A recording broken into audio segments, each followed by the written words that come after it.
दोस्तों नमस्कार, ये है मार्गदर्शन फॉर सिविल सर्विसेज। मैं अनुराग चौधरी। दोस्तों आज के प्रैक्टिस सेट में हम सॉल्व करेंगे टीजीटी, पीजीटी और एलटी ग्रेड परीक्षा के लिए नागरिक शास्त्र यानी सिविक्स के महत्वपूर्ण प्रश्नों का प्रैक्टिस सेट। ये प्रश्न अन्य प्रतियोगी परीक्षाओं जैसे गवर्नमेंट इंटर कॉलेज प्रवक्ता, गवर्नमेंट डिग्री कॉलेज, उच्चतर शिक्षा असिस्टेंट प्रोफेसर, केंद्रीय विद्यालय संगठन और नेट जेआरएफ आदि परीक्षाओं के लिए बहुत ही उपयोगी हैं। तो आइए शुरू करते हैं टीजीटी, पीजीटी और एलटी ग्रेड परीक्षा के लिए नागरिक शास्त्र अथवा राजनीति विज्ञान के महत्वपूर्ण प्रश्नों का प्रैक्टिस सेट। पहला प्रश्न दोस्तों, आपको बताना है कि कौन सा युग्म सही सुमेलित नहीं है। देखिए, अमेरिका दोहरी नागरिकता बिल्कुल सही सुमेलित है। भारत विधि द्वारा स्थापित प्रक्रिया सही है। ऑस्ट्रेलिया सरकार का एकात्मक रूप, तो ये आपका सही नहीं है क्योंकि ऑस्ट्रेलिया में सरकार का संघात्मक रूप पाया जाता है। स्विट्जरलैंड बहुल कार्यपालिका सही है। तो इसमें आपसे पूछा गया था कि कौन सा युग्म सही सुमेलित नहीं है, तो आप जान लीजिए ऑस्ट्रेलिया में सरकार का संघात्मक रूप पाया जाता है, न कि एकात्मक रूप। अगला प्रश्न है, निम्नलिखित में से किस देश में राज्य न्यायालयों को सभी स्तर के न्यायालयों के न्यायिक पुनरीक्षण का अधिकार प्राप्त है। देखिए, भारत, स्विट्जरलैंड, अमेरिका या ऑस्ट्रेलिया, तो सही उत्तर है अमेरिका। दोस्तों, संयुक्त राज्य अमेरिका में अवशिष्ट शक्तियां राज्यों के पास है, इसलिए वहां पर राज्य न्यायालयों को सभी स्तर के न्यायालयों के न्यायिक पुनरीक्षण का अधिकार प्राप्त है।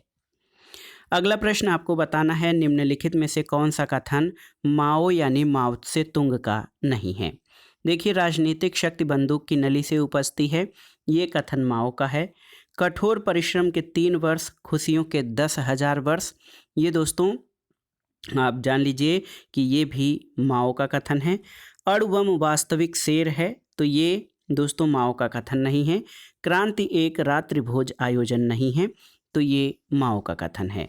आपसे पूछा गया था कि कौन सा माओ का कथन नहीं है, तो आप जान लीजिए अणुबम वास्तविक शेर है, ये माओ का कथन नहीं है। अगला प्रश्न है, निम्नलिखित कथनों में से कौन सा एक कथन मार्क्सवाद की सही व्याख्या करता है। देखिए, आर्थिक शक्ति राजनीतिक शक्ति से उत्पन्न होती है, राजनीतिक शक्ति आर्थिक शक्ति से उत्पन्न होती है, आर्थिक शक्ति सैनिक शक्ति से उत्पन्न होती है और सैनिक शक्ति राजनीतिक शक्ति से उत्पन्न होती है। तो दोस्तों, मार्क्स के अनुसार राजनीतिक शक्ति जो है वो आर्थिक शक्ति से उत्पन्न होती है, यानी जिसके पास आर्थिक या भौतिक संसाधन होते हैं, राजनीतिक शक्ति भी उसी के हाथ में होती है। और दोस्तों, आधार जो है वो आर्थिक आधार, ये मार्क्स की मान्यता है, इसीलिए वो कहता है कि सभी शक्तियों का स्रोत आर्थिक शक्ति है। और ये कथन मार्क्स से संबंधित है कि राजनीतिक शक्ति आर्थिक शक्ति से उत्पन्न होती है। अगला प्रश्न है दोस्तों, जॉन लॉक को ब्रिटिश क्रांति का सिद्धांतवादी माना जाता है और उसका राजनीतिक दर्शन आधारशिला रखता है किसकी, तो सही उत्तर है उदारवादी राज्य के सिद्धांत की। दोस्तों, जॉन लॉक को उदारवादी राज्य के सिद्धांत का सिद्धांतवादी माना जाता है और उसने राज्य के संबंध में जो विचार दिए हैं वही ब्रिटिश क्रांति के राजनीतिक दर्शन की आधारशिला बने थे। अगला प्रश्न है दोस्तों, आपको बताना है कि सकारात्मक उदारवाद किसके निकटस्थ है।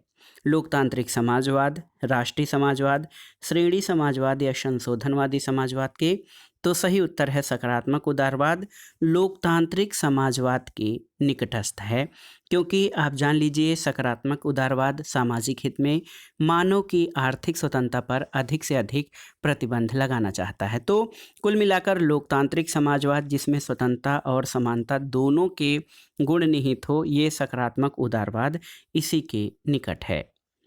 अगला प्रश्न है दोस्तों, एक अंतर्राज्यीय परिषद की स्थापना की जा सकती है किसके द्वारा, तो उत्तर है राष्ट्रपति के द्वारा। और आप जानते हैं कि अंतर्राज्यीय परिषद की स्थापना राष्ट्रपति के द्वारा की जाती है। अगला प्रश्न कथन और कारण से संबंधित है। कथन है, नीचे 2 कथन दिए गए हैं और एक कारण है। कथन है, अनुच्छेद 1 में भारत को राज्यों का संघ यानी यूनियन ऑफ स्टेट के रूप में वर्णित किया गया है। कारण है कि राज्यों का संघ शब्द का उपयोग उपराष्ट्रवाद की भावना को दबाने और देश की एकता और अखंडता को सुदृढ़ करने के लिए किया गया है। तो आप जान लीजिए दोस्तों, ए और आर दोनों सही हैं और आर ए की सही व्याख्या करता है। अगला प्रश्न है दोस्तों, राज्यपाल की नियुक्ति के विषय में सरकारिया आयोग ने प्रस्तुत विकल्पों में से कौन सी सिफारिशें की थीं? देखिए, वह जीवन के किसी क्षेत्र में प्रतिष्ठित होना चाहिए, वह राज्य से बाहर का व्यक्ति होना चाहिए, वह तटस्थ व्यक्ति होना चाहिए और राज्य की स्थानीय राजनीति से घनिष्ठ रूप से जुड़ा नहीं होना चाहिए, और वह एक ऐसा व्यक्ति होना चाहिए जिसने सामान्यतया राजनीति में, विशेषकर हालिया राजनीति में बहुत भाग न लिया हो। तो सही उत्तर है 1, 2, 3, 4। सरकारिया आयोग द्वारा राज्यपाल की नियुक्ति के विषय में ये चारों ही कथन आपके सही हैं। अगला प्रश्न है दोस्तों, देखिए कि भारत में सिक्किम का विलय किस वर्ष हुआ था, आपको बताना है। तो सही उत्तर है दोस्तों, भारत में सिक्किम का विलय 1975 में हुआ था और ये उस समय भारत का 22वां राज्य बना था। आपके लिए यहाँ से एक प्रश्न है कि किस संविधान संशोधन के द्वारा सिक्किम को भारत के पूर्ण राज्य के रूप में शामिल किया गया था। अगला प्रश्न है दोस्तों, संघ राज्य पद्धति का सार ये है कि वह केंद्र और राज्यों के बीच द्विमार्गी यातायात है जो थोड़ी सी पारस्परिकता और सामंजस्य चाहता है। यदि ऐसी संघ व्यवस्था है तो उसे क्या कहा जाएगा? देखिए, पूरक संघ व्यवस्था, प्रतिस्पर्धात्मक संघ व्यवस्था, सहकारी संघ व्यवस्था या सौदेबाजी की संघ व्यवस्था। तो सही उत्तर है सहकारी संघ व्यवस्था। दोस्तों, जब संघ और इकाइयों के बीच का संबंध पारस्परिक सहायता और सहयोग पर आधारित हो तो ऐसी संघीय व्यवस्था को सहकारी संघ व्यवस्था कहा जाता है। अगला प्रश्न है, निम्नलिखित में से किसने अमेरिकी सर्वोच्च न्यायालय को अमेरिकी कांग्रेस का तृतीय सदन कहा था? देखिए, लास्की, जेफरसन, जैक्सन या लिंकन। तो सही उत्तर आपका हो जाएगा जैक्सन। दोस्तों, आप जान लीजिए यहाँ पर सही उत्तर क्या हो जाएगा? सही उत्तर लास्की हो जाएगा, ऑप्शन ए। दोस्तों देखिए, लास्की ने, हेराल्ड जोसेफ लास्की ने सर्वोच्च न्यायालय को अमेरिकी कांग्रेस का तीसरा सदन कहा था। अगले प्रश्न पर आते हैं, महत्वपूर्ण प्रश्न है, भारत में वित्तीय व्यवस्था को केंद्र और राज्यों के स्तरों पर किसके द्वारा नियंत्रित किया जाता है? महान्यायवादी, वित्तीय समितियां, नियंत्रक और महालेखा परीक्षक या उपर्युक्त सभी?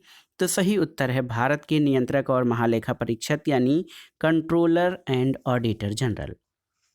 दोस्तों, भारतीय संविधान के अनुच्छेद 148 के अनुसार भारत के नियंत्रक और महालेखा परीक्षक की नियुक्ति राष्ट्रपति द्वारा की जाती है और वो भारत और राज्य सरकार के सभी तरह के लेखों का लेखा परीक्षण करता है। अगला प्रश्न है, निम्नलिखित में से कौन शास्त्रीय व्यक्तिवाद का प्रतिनिधि नहीं है? शास्त्रीय व्यक्तिवाद यानी क्लासिकल इंडिविजुअलिज्म। तो देखिए, बहुत ही महत्वपूर्ण है, John Stuart Mill, Adam Smith, Herbert Spencer या नॉर्मन एंजल। तो सही उत्तर है नॉर्मन एंजल। दोस्तों, नॉर्मन एंजल ने शास्त्रीय व्यक्तिवाद का समर्थन नहीं किया है। इसमें जे.एस. मिल, स्मिथ, स्पेंसर, जेरमी बेंथम आदि हैं और व्यक्तिवादियों की दृष्टि में व्यक्ति की स्वतंत्रता और राज्य की सत्ता परस्पर विरोधी वस्तुएं हैं। अतः राज्य की गतिविधि के क्षेत्र में कोई भी जो है वृद्धि स्वतः व्यक्तिगत स्वतंत्रता के क्षेत्र में कटौती का कारण बनती है और राज्य के कार्य यथासंभव कम से कम हो ताकि व्यक्ति को अधिकतम संभव स्वतंत्रता प्राप्त हो सके। अगला प्रश्न है दोस्तों, निम्नलिखित में से किसे ब्रिटिश फेबियनवाद और फ्रांसीसी श्रमिक संघवाद का बौद्धिक शिशु कहा गया है? राज्य समाजवाद, साम्यवाद, श्रेणी समाजवाद या मार्क्सवाद को? तो सही उत्तर है श्रेणी समाजवाद को। दोस्तों, श्रेणी समाजवाद एक राजनीतिक आंदोलन है जो मजदूरों के छोटे छोटे संघों के माध्यम से उद्योगों पर श्रमिकों के नियंत्रण का समर्थन करता है। अगला प्रश्न है दोस्तों, एक देश में समाजवाद। देखिए, बहुत ही महत्वपूर्ण है, सोशलिज्म इन वन नेशन, ये नारा किससे संबंधित है? तो सही उत्तर है एक देश में समाजवाद का नारा स्टालिन से संबंधित है। बहुत ही महत्वपूर्ण प्रश्न है दोस्तों, एक देश में समाजवाद का नारा जोसेफ स्टालिन से संबंधित है। अगला प्रश्न है, मंडल आयोग का अध्यक्ष कौन था? तो उत्तर है बीपी मंडल। और आप जान लीजिए 1979 में मोरारजी देसाई सरकार ने दूसरे पिछड़ा वर्ग आयोग का गठन संसद सदस्य बाबू बिंदेश्वरी प्रसाद मंडल यानी बीपी मंडल की अध्यक्षता में किया था और काका कालेलकर की अध्यक्षता में इन वर्गों की पहचान करने से संबंधित पहला पिछड़ा वर्ग आयोग 1953 में स्थापित किया गया था। बीपी मंडल दूसरा पिछड़ा वर्ग आयोग था। अगला प्रश्न है दोस्तों, राज्य का नीति निर्देशक सिद्धांत कौन सा नहीं है, आपको बताना है। देखिए, जीविका के पर्याप्त साधनों का अधिकार, अल्पसंख्यकों की भाषा, लिपि या संस्कृति का संरक्षण, राज्य पोषण, जीवन निर्वाह के स्तर को बढ़ाने और सार्वजनिक स्वास्थ्य को सुधारने का प्रयास करना और कुटीर उद्योगों को विकसित करना। इसमें आपको बताना है कि कौन सा राज्य का नीति निर्देशक तत्व नहीं है। तो ये है अल्पसंख्यकों की भाषा, लिपि या संस्कृति का संरक्षण। ये नीति निर्देशक तत्वों का अंग नहीं है। और आप जानते भी हैं, अल्पसंख्यकों की भाषा, लिपि या संस्कृति का संरक्षण ये फंडामेंटल राइट्स यानी मौलिक अधिकारों के अंतर्गत है। अगला प्रश्न है दोस्तों, निम्नलिखित में से कौन से वक्तव्य राजनीतिक दलों के विषय में सही हैं? देखिए, दल राजनीतिक प्रक्रिया का एकीकरण, सरलीकरण और स्थिरीकरण करते हैं, बिल्कुल सही है। दल राजनीतिक नेतृत्व की भर्ती करते हैं, सही है।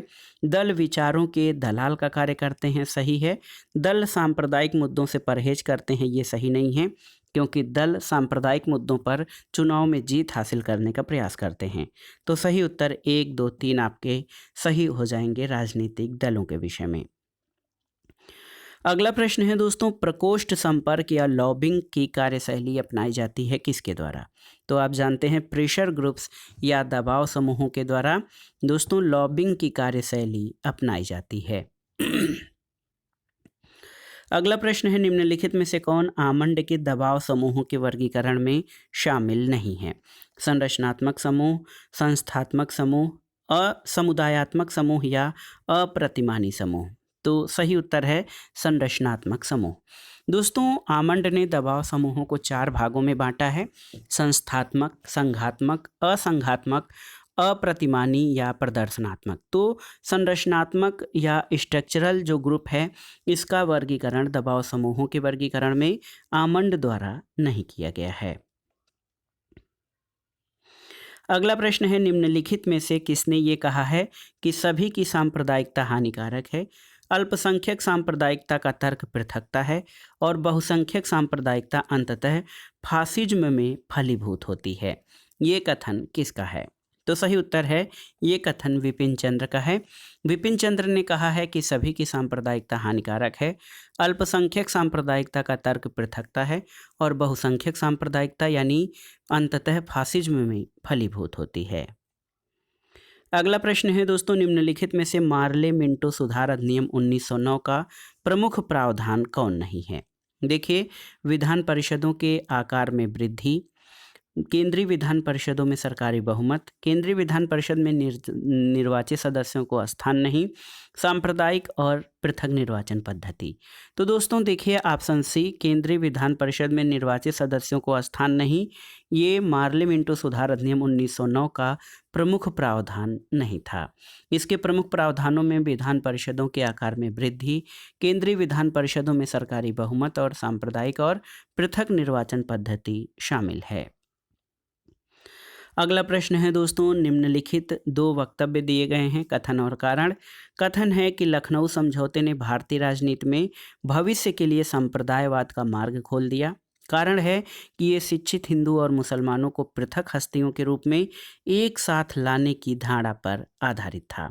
तो सही उत्तर है दोस्तों, देखा जाए तो ए और आर दोनों सही हैं और आर ए की सही व्याख्या है।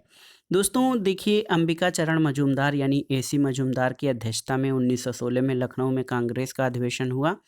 कांग्रेस और लीग के मध्य समझौता हुआ, जिसमें तिलक और एनी बेसेंट की महत्वपूर्ण भूमिका रही। गांधी जी ने समझौते को अस्वीकार किया और कहा कि यह समझौता दोनों समुदायों के शिक्षित वर्गों में सत्ता के लिए समझौता है, जो इस सिद्धांत पर आधारित है कि हिंदू मुस्लिम 2 अलग समुदाय हैं। समझौता भारतीय एकता के लिए घातक साबित हुआ। पृथक प्रतिनिधित्व के सिद्धांत को मानकर कांग्रेस ने हिंदू मुसलमान को पृथक इकाई के रूप में माना और कांग्रेस के अनुसार एक बार दोनों संप्रदाय समझौते से एक तो हो गए, बाद में अलग नहीं होंगे और स्वतः कुछ समय पश्चात सांप्रदायिक व्यवस्थाओं को अस्वीकार कर देंगे। लेकिन बाद की घटनाओं ने कांग्रेस की धारणाओं को गलत साबित कर दिया। सांप्रदायिकता जीवन के प्रत्येक क्षेत्र में घुस गई थी। अगला प्रश्न है दोस्तों, पिछड़े वर्ग के प्रथम आयोग ने सामाजिक और शैक्षणिक पिछड़ेपन की पहचान के लिए किस स्थिति पर जोर दिया? धर्म, भाषा, वर्ग या जाति? तो सही उत्तर है जाति।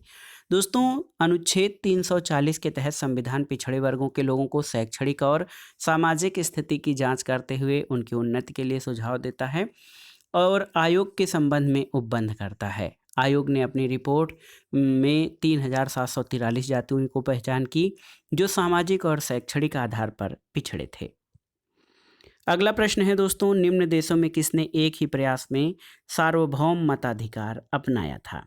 तो सही उत्तर है भारत ने। भारत ने एक ही प्रयास में संविधान बनने के साथ सार्वभौम मताधिकार को अपनाया था। अगला प्रश्न है, सूची 1 को सूची 2 से सुमेलित कीजिए और दिए गए कोड पे सही उत्तर का चयन कीजिए। इसमें देखिए विचारक और नीति निर्देशक सिद्धांतों की प्रकृति पर उनके विचार। तो पडिक्कर ने आर्थिक क्षेत्र में समाजवाद की संज्ञा दी थी। अंबेडकर ने इसे आर्थिक लोकतंत्र की संज्ञा दी। वी.एन. राव यानी बेनेगल नरसिंह राव रे इन्हें नैतिक उपदेश और जेनिंग्स ने इन्हें यानी नीति निर्देशक तत्वों को पूर्ण आकांक्षा कहा था। तो 3 4 2 1 ऑप्शन देखते हैं दोस्तों, 3 4 2 1 ऑप्शन डी इस प्रश्न का सही उत्तर है। अगला प्रश्न, सूची 1 का सूची 2 से सुमेलन करना है और दिए गए कोड से सही उत्तर का चयन करना है। इसमें संविधान की अनुसूची और उनके विषयों का मिलान करना है। तृतीय अनुसूची में विभिन्न पदाधिकारियों के शपथ, चतुर्थ अनुसूची में राज्यसभा में प्रतिनिधित्व, छठी अनुसूची में जनजाति क्षेत्रों और 9वीं अनुसूची में भूमि सुधार संबंधी उपबंध दिए गए हैं। तो 2 3 4 1 देखिए इस प्रश्न का उत्तर 2 3 4 1 ऑप्शन बी इस प्रश्न का सही उत्तर हो जाएगा। अगला प्रश्न है दोस्तों, संघ लोक सेवा आयोग की उत्पत्ति संबंधित है किस अधिनियम से, किस अधिनियम के अंतर्गत? तो सही उत्तर है 1919 के अधिनियम के अंतर्गत। तो यहाँ पर ऑप्शन सी इस प्रश्न का सही उत्तर हो जाएगा कि संघ लोक सेवा आयोग की उत्पत्ति जो है भारत शासन अधिनियम 1919 से मानी जाती है।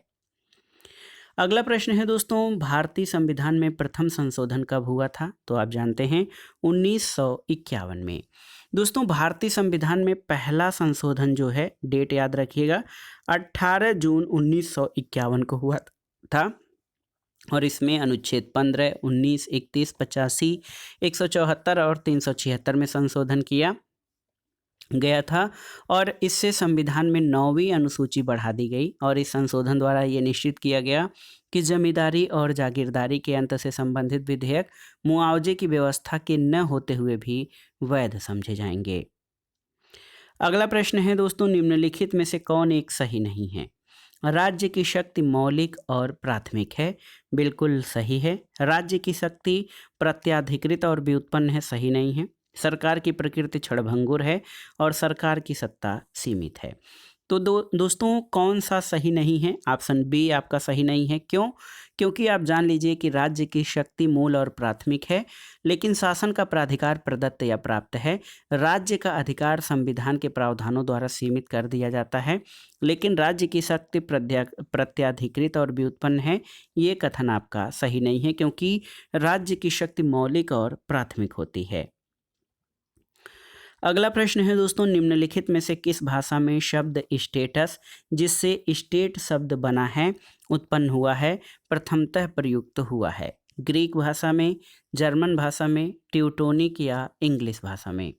तो सही उत्तर क्या हो जाएगा? ट्यूटोनिक।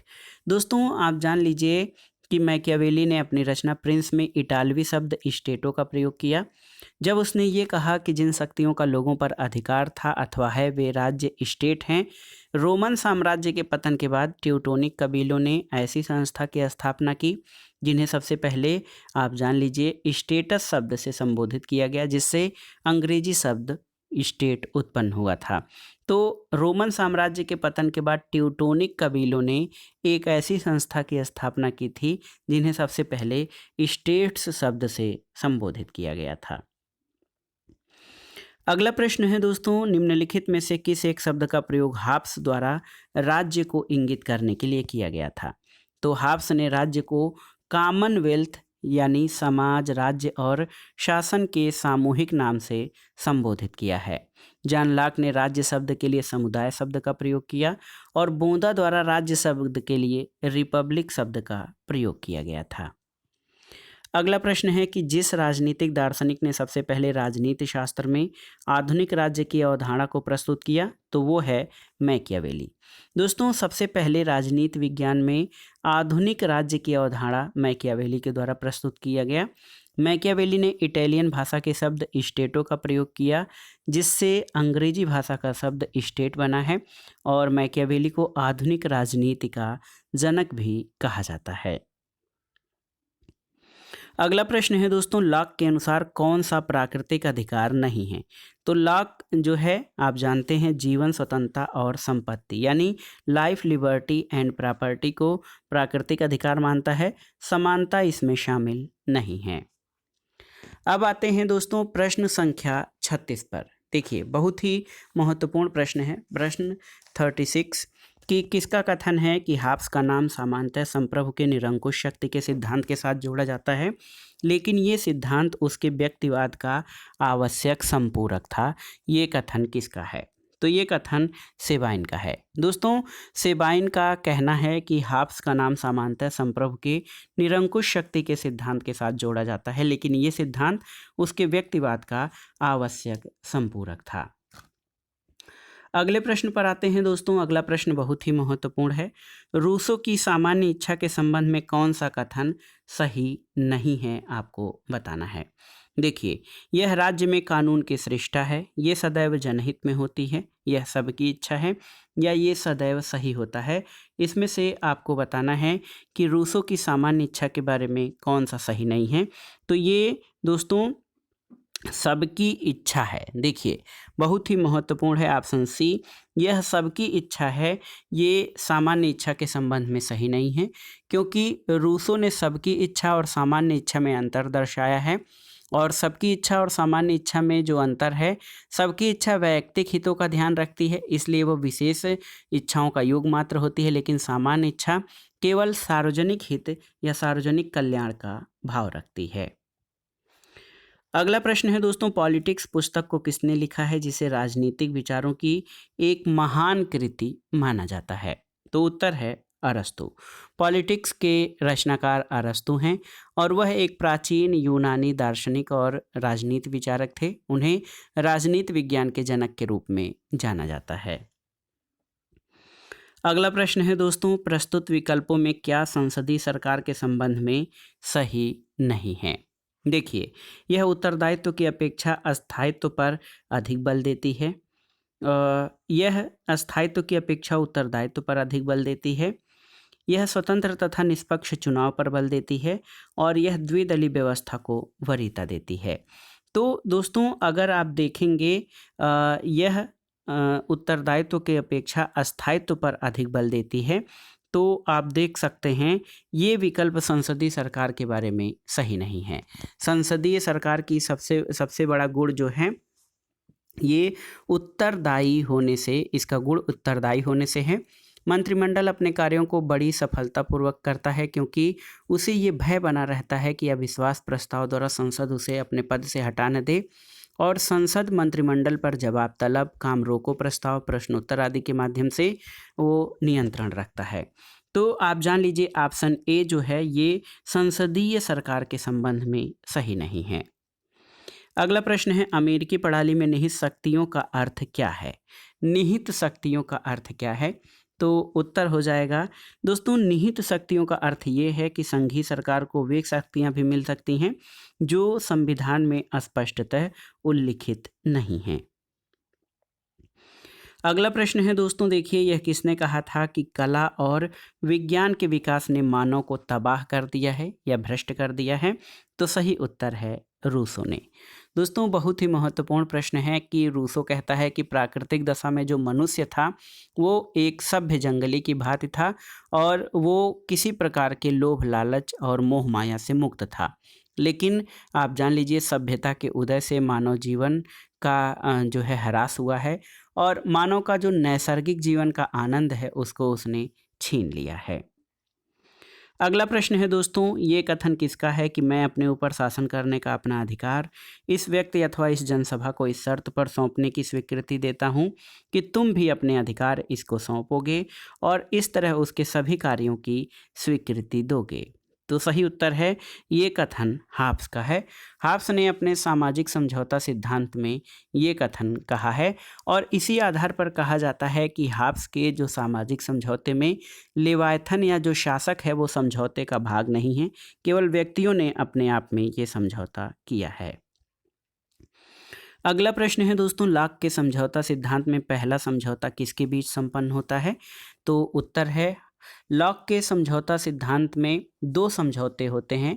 पहला समझौता लोगों में होता है जबकि दूसरा समझौता जनता और संप्रभु के बीच होता है। तो सही उत्तर ऑप्शन ए हो जाएगा। जॉन लॉक के सामाजिक समझौता में पहला समझौता लोगों में आपस में होता है। अगला प्रश्न है, रिपब्लिक किस प्रकार की शैली में लिखा गया ग्रंथ है? आपको बताना है। काव्यात्मक, नाटकी, सामान्य गद्यात्मक या इनमें से कोई नहीं? तो सही उत्तर है इनमें से कोई नहीं। दोस्तों, प्लेटो की जो चर्चित कृति रिपब्लिक है ये संवाद शैली या डायलॉग मेथड में लिखित है और आप जान लीजिए कि इसमें से काव्यात्मक, नाटकी, सामान्य गद्यात्मक नहीं बल्कि संवादात्मक शैली में लिखा गया ग्रंथ है रिपब्लिक। अगला प्रश्न है दोस्तों, पॉलिटिकल लिबरलिज्म नामक पुस्तक के लेखक कौन हैं? तो आप जानते हैं जॉन रॉल्स ने पॉलिटिकल लिबरलिज्म पुस्तक लिखा है जो 1993 में प्रकाशित हुई थी। इसके अलावा जॉन रॉल्स की एक महत्वपूर्ण कृति है ए थियरी ऑफ जस्टिस। अगला प्रश्न है दोस्तों, मॉन्टेस्क्यू के शक्तियों के पृथक्करण सिद्धांत का उद्देश्य क्या है? तो उत्तर है व्यक्तियों की स्वतंत्रता की सुरक्षा या रक्षा करना। दोस्तों, मॉन्टेस्क्यू ने अपने शक्ति पृथक्करण के सिद्धांत में तर्क दिया है कि जब एक ही अंग या मनुष्य के हाथ में कार्यपालिका, विधायिका और न्यायपालिका शक्तियां दी जाती हैं तब किसी प्रकार की स्वतंत्रता या स्वाधीनता शेष नहीं रहती है। तो इसीलिए व्यक्ति के अधिकारों और स्वतंत्रता की रक्षा के लिए शासन के तीनों अंगों में जो है पृथक्करण होना चाहिए। अगला प्रश्न है दोस्तों, कथन और कारण से संबंधित है। कथन है कि जनहित याचिका कानूनी सहायता आंदोलन का रणनीतिक हथियार है। कारण है कि जनहित याचिका कमजोर और असहाय के दरवाजे तक न्याय लाने के लिए है।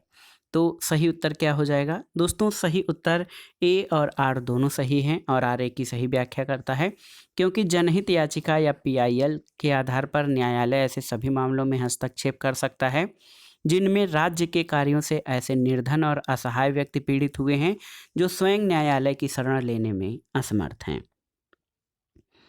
अगला प्रश्न भी कथन और कारण से संबंधित है। इसमें पूछा गया है, कारण है कि आनुपातिक प्रतिनिधित्व की प्रणाली अल्पसंख्यकों के प्रतिनिधित्व की समस्या का कुछ हद तक समाधान करती है। बिल्कुल सही है। कारण है कि आनुपातिक प्रतिनिधित्व की प्रणाली निर्जातीयता, लिंग हितों और विचारधाराओं पर आधारित सभी प्रकार के समूहों से यथोचित प्रतिनिधित्व को सुलभ बनाती है। तो दोस्तों, यहाँ पर देखिए ए और आर दोनों सही हैं और आर ए का सही व्याख्या करता है। आनुपातिक प्रतिनिधित्व प्रणाली को हेयर प्रणाली भी कहते हैं और इस पद्धति को अपनाने के लिए बहुसदस्यीय निर्वाचन क्षेत्र होने चाहिए। निर्वाचन क्षेत्र में प्रत्येक मतदाता को उम्मीदवारों की संख्या के बराबर मत देने का अधिकार होना चाहिए और इनमें केवल उन्हीं उम्मीदवारों को विजयी समझा जाना चाहिए जिन्हें अपेक्षाकृत बहुमत नहीं बल्कि मतदाताओं की एक निश्चित संख्या समर्थन यानी चुनाव का कोटा प्राप्त होता है। अगला प्रश्न देखिए, आसान सा प्रश्न है। किस देश के चिंतकों में संप्रभुता को सरकार के एक अंग के रूप में निहित करने की सामान्य प्रवृत्ति है? इंग्लैंड, फ्रांस, जर्मनी या स्विट्जरलैंड? तो सही उत्तर है इंग्लैंड। दोस्तों, इंग्लैंड में आप जानते हैं संसदीय संप्रभुता है और इंग्लैंड में संसदीय संप्रभुता के सिद्धांत को अपनाया गया है और यहाँ पर संसद सर्वोच्च होती है, इसलिए यहाँ के विचारकों में संप्रभुता को सरकार के एक अंग के रूप में निहित करने की प्रवृत्ति होती है। अगला प्रश्न है दोस्तों, यथार्थ संप्रभुता का तात्पर्य क्या है? कानूनी संप्रभुता, आदेशों का वास्तविक आज्ञा पालन, लोकप्रिय संप्रभुता या राजनीतिक संप्रभुता? तो सही उत्तर है आदेशों का वास्तविक आज्ञा पालन। दोस्तों, यथार्थ संप्रभुता का तात्पर्य आदेशों के वास्तविक आज्ञा पालन से लगाया जाता है। और आप जान लीजिए कि कानूनी संप्रभुता का प्रतिपादन जॉन ऑस्टिन ने किया था, इसलिए जॉन ऑस्टिन के अनुसार राज्य का आदेश ही कानून है, यानी राज्य के आदेश के रूप में यथार्थ प्रभुसत्ता को परिभाषित किया गया है। अगला प्रश्न है, निम्नलिखित में से कौन संप्रभुता युक्त है? देखिए, यूएनओ, संरक्षित राज्य, न्यासित प्रदेश या संघात्मक राज्य। तो आप अगर जो देखेंगे तो दिए गए विकल्पों में से केवल संघात्मक राज्य जो हैं वो संप्रभुता युक्त है, और अमेरिका, कनाडा, ऑस्ट्रेलिया, भारत ये सभी संघात्मक राज्य और संप्रभुता युक्त हैं। किसी भी राज्य के 4 तत्व जनसंख्या, भूभाग, शासन और संप्रभुता होते हैं। और दोस्तों, यूएनओ, संरक्षित राज्य और न्यासित प्रदेशों के पास संप्रभुता नहीं है, इसलिए ये जो है राज्य के अंतर्गत शामिल नहीं किए जा सकते हैं। अगला प्रश्न है, जितनी संप्रभुताएं होती हैं उतने ही राज्य होते हैं, ये कथन किस लेखक का है? तो आप जान लीजिए दोस्तों, ये कथन आपका मैकाइवर का है। और आप जान लीजिए कि मैकाइवर कहता है कि यदि संप्रभुता को राज्य की विशेषता मान लिया जाए तो समाज में अनेक संस्थाएं हैं जो ऐतिहासिक दृष्टिकोण से संप्रभुता का दावा कर सकती हैं, इसलिए ये संस्थाएं राज्य के समकक्ष हैं। इसलिए जितनी संप्रभुताएं होती हैं उतने राज्य होते हैं। अगला प्रश्न है, नीचे 2 वक्तव्य दिए गए हैं जिनमें एक को कथन और दूसरे को कारण कहा गया है। कथन है कि एकलवादी सिद्धांत की मान्यता है विधि संप्रभु का आदेश है, बिल्कुल सही है। कारण है कि एकलवादी सिद्धांत की मान्यता है कि संप्रभु सर्वशक्तिमान है। तो इसमें आप देख सकते हैं कथन और कारण दोनों सही हैं, और कारण कथन की सही व्याख्या करता है। ऑप्शन ए आपका सही उत्तर है। आइए दोस्तों, अगले प्रश्न पर आते हैं। प्रश्न संख्या 54। आपको बताना है कि किसका मत है कि संप्रभु बिना जनता की सहमति के कर नहीं लगा सकता है? बोदा, ग्रोसियस, हाब्स और रूसो में से किसका मत है कि संप्रभु बिना जनता की सहमति के कर नहीं लगा सकता है? तो ये है बोदा।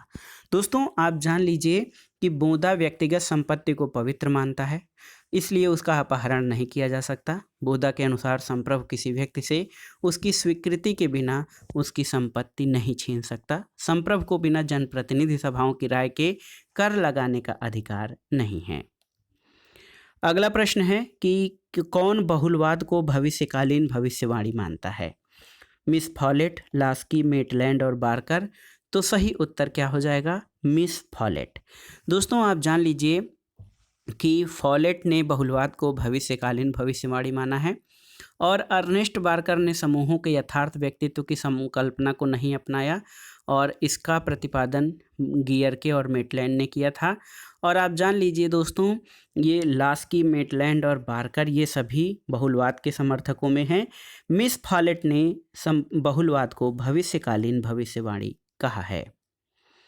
अगला प्रश्न है दोस्तों, देखिए बहुत ही महत्वपूर्ण है, जेरीमेंडरिंग की प्रथा किस देश में प्रचलित है? जेरीमेंडरिंग। दोस्तों, आप जान लीजिए बहुत ही महत्वपूर्ण प्रश्न है, जेरीमेंडरिंग की प्रथा किस देश में प्रचलित है? तो ये संयुक्त राज्य अमेरिका में प्रचलित है। ऑप्शन डी आपका सही उत्तर है। अगला प्रश्न है, संयुक्त राज्य अमेरिका में शासन की शीर्ष विहीन शाखा और कांग्रेस की भुजाएं किसे कहा गया है? तो ये प्रश्न वेरी वेरी इंपॉर्टेंट है। संयुक्त राज्य अमेरिका में दोस्तों शासन की शीर्ष विहीन शाखा और कांग्रेस की भुजाएं किसे कहा गया है, आपको बताना है। ऑप्शन है सर्वोच्च न्यायालय, स्वतंत्र नियामकीय आयोग, फेडरल कोर्ट या कार्यपालिका को। तो सही उत्तर क्या हो जाएगा? सही उत्तर स्वतंत्र नियामकीय आयोग। दोस्तों, संयुक्त राज्य अमेरिका में स्वतंत्र नियामकीय आयोग मुख्य कार्यपालिका के अधीन नहीं है, इसलिए इन्हें शासन की शीर्ष विहीन शाखा और कांग्रेस के अधीन होने के कारण कांग्रेस की भुजाएं कहा जाता है। अगला प्रश्न है प्रश्न संख्या 58। दिए गए विकल्पों में से कौन विचारक संविधान और संविधानवाद में अंतर नहीं मानता है? ऑप्शन देखिए, ब्लैक स्टोन, लासवेल, स्ट्रांग या वियर। तो सही उत्तर है C.F. स्ट्रांग। दोस्तों, C.F. स्ट्रांग जो हैं ये संविधान और संविधानवाद में कोई अंतर नहीं मानते हैं। अगले प्रश्न पर आते हैं, प्रस्तुत विकल्पों में से कौन सा संवैधानिक सरकार से संबंधित नहीं है। देखिए, संविदा सरकार, अध्यक्षात्मक सरकार, श्रेणी तंत्र सरकार या संघीय सरकार। तो सही उत्तर क्या हो जाएगा? सही उत्तर है श्रेणी तंत्र सरकार। दोस्तों, ब्रिटेन के आप देखेंगे संवैधानिक सरकार का अर्थ सीमित सरकार से है। संविदा सरकार, अध्यक्षात्मक सरकार और संघीय सरकार, ये सरकारें किसी न किसी तरह सीमित होती हैं। श्रेणी तंत्र सरकार सीमित सरकार का उदाहरण नहीं है। अगला प्रश्न है, प्रस्तुत विकल्पों में से कौन सा देश विकसित संविधान का उदाहरण है? स्विट्जरलैंड, ब्रिटेन, भारत और जर्मनी। तो सही उत्तर है ब्रिटेन। दोस्तों, ब्रिटेन के राजनीतिक जीवन में अभिसमय और परंपराओं का महत्वपूर्ण स्थान है। बदलती हुई परिस्थितियों के कारण यदि किसी परंपरा की उपयोगिता समाप्त हो जाती है तो कानून के द्वारा उसमें परिवर्तन किया जा सकता है। ब्रिटेन का संविधान किसी संविधान सभा द्वारा एक बार में बैठकर लिखा नहीं गया है और ये विकसित संविधान का उदाहरण है। इसका निर्माण नहीं बल्कि विकास हुआ है। अगला प्रश्न है, प्रस्तुत विकल्पों में किस एक देश में एकात्मक शासन व्यवस्था नहीं है? देखिए, फ्रांस, चीन, जापान और ऑस्ट्रेलिया। तो सही उत्तर है ऑस्ट्रेलिया में। दोस्तों, आप जान लीजिए, एकात्मक शासन व्यवस्था वह स्थिति है जिसमें संविधान द्वारा शासन की समस्त शक्ति केंद्र में निहित कर दी जाती है। एकात्मक राज्यों के प्रमुख उदाहरण में Britain, France, Belgium, Japan, Norway हैं। ऑस्ट्रेलिया में एकात्मक नहीं बल्कि संघात्मक शासन व्यवस्था है। अगला प्रश्न और आज के इस प्रैक्टिस सेट का आखिरी प्रश्न है कि द्वितीय सदन की विद्यमानता स्वतंत्रता की गारंटी और कुछ सीमा तक अत्याचार के विरुद्ध सुरक्षा भी है। ये कथन किसका है? ऑप्शन देखिए, ब्लंटसली, गार्नर, लेकी या फिर न्यायाधीश टोरी। तो सही उत्तर है गार्नर। दोस्तों, गार्नर जो हैं वो संसद के द्वितीय सदन की उपयोगिता सिद्ध करने के लिए कहते हैं कि द्वितीय सदन की विद्यमानता स्वतंत्रता की गारंटी और कुछ सीमा तक अत्याचार के विरुद्ध सुरक्षा भी है। तो दोस्तों, ये था आज का practice set. TGT, PGT, LT grade, government inter college प्रवक्ता, गवर्नमेंट डिग्री कॉलेज, उच्चतर शिक्षा असिस्टेंट प्रोफेसर, केंद्रीय विद्यालय संगठन और नेट जेआरएफ आदि परीक्षाओं के लिए नागरिक शास्त्र अथवा राजनीति विज्ञान के महत्वपूर्ण प्रश्नों का प्रैक्टिस सेट। इसमें हमने कुल 62 प्रश्नों को सॉल्व किया है। कमेंट बॉक्स में आपको बताना है कि इस प्रैक्टिस सेट में आप कितने प्रश्नों के सही उत्तर जानते थे। हालांकि हमने सभी प्रश्नों के उत्तर आपको बता दिए हैं। इसके अलावा वीडियो के दौरान, इस प्रैक्टिस सेट के दौरान आपसे एक प्रश्न पूछा गया है, उसका उत्तर भी आपको कमेंट बॉक्स में देना है। वीडियो आपको कैसा लगा हमें कमेंट बॉक्स में ज़रूर बताइएगा। वीडियो को लाइक करें, शेयर करें और इस चैनल मार्गदर्शन फॉर सिविल सर्विसेज को सब्सक्राइब करें। वीडियो देखने के लिए धन्यवाद दोस्तों। नमस्कार।